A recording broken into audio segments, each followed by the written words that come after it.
Let's pop about it. TV, push that subscribe button and that thumbs up. Let's pop about it. The streets been buzzing, and today we ain't talking rumors. We talking indictments, movements, and names that carry weight. P4K, tied up in the BPS Bloods and the Hoovers. This is the kind of crossover that don't happen unless the streets are in motion and the feds are watching. Let's break it down.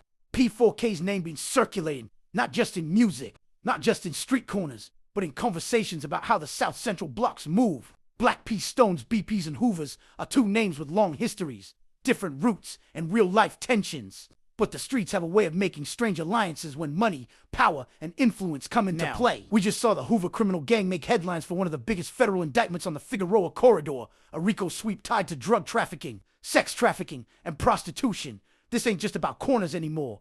This is about organized money flow, from the block to the bank apps, from the trap to the music video.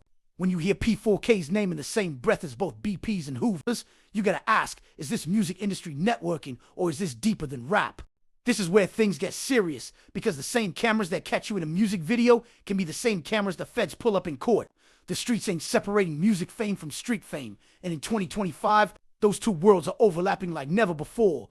Let's be clear, these indictments are not just about individuals. They're about power structures.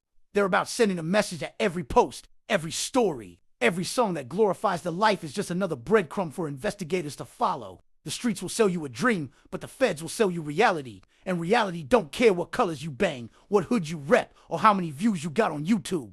In these streets, you're either stacking for freedom or spending for a cell. Wear your crown wisely, cause the wrong fit can turn your throne into a cage.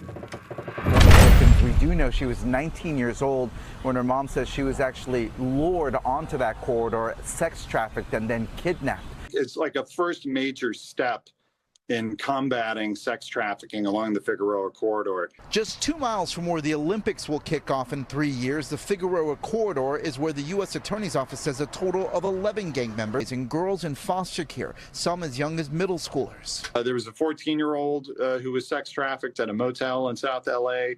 Over the course of 3 consecutive days. Agents say the perpetrator was 25-year-old accused gang leader Amaya Armstead, also known as Lady Duck, who used Instagram and TikTok to lure victims. They use social media. They make, rap music videos. So it's much more of a high-tech operation. Police are doing more to fight the problem, but she thinks more needs to be done.